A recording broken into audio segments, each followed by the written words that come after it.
শুধুমাত্র ভাইরাল হওয়ার জন্যই মোহাম্মদ কাসিম তার স্বপ্নগুলো শেয়ার করছেন। 1 মিনিট, আসলে কি তাই? চলুন আজকে আমরা মূল উদ্দেশ্য জেনে নিই।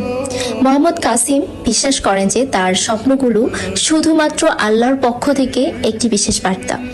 সবচেয়ে গুরুত্বপূর্ণ বিষয় হলো মহান আল্লাহ সুবহান ওয়া তাআলা নিজেই তাকে এই স্বপ্নগুলো গোটা বিশ্বে শেয়ার করার নির্দেশ দিয়েছেন। সুবহান আল্লাহ। এছাড়াও মোহাম্মদ কাসিমের আরও কিছু উদ্দেশ্য রয়েছে। 1. শিরক থেকে দূরে থাকার আহ্বান। একমাত্র আল্লাহর ইবাদত করতে হবে, কোনো প্রকার শিরক করা যাবে না।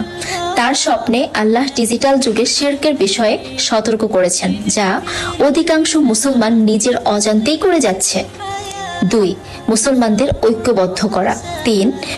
মুসলমানদের জন্য কঠিন সময় আসতে যাচ্ছে, তাই অবশ্যই প্রস্তুত থাকতে হবে। 4.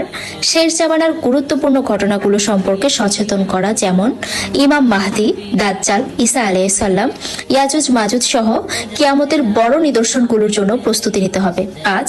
একটি সুবর্ণ যুগের প্রতিশ্রুতি। যদি মুসলমানরা শিরক সহ সব ভুল পথ পরিহার করে, তবে ইসলামের শান্তি ও সমৃদ্ধির যুগ আবারও ফিরে আসবে। আর মোহাম্মদ কাসিম মনে করেন যে এই স্বপ্নগুলো শুধুমাত্র তার জন্য নয়, বরং সমস্ত মুসলমানদের জন্য গুরুত্বপূর্ণ বার্তা বহন করে।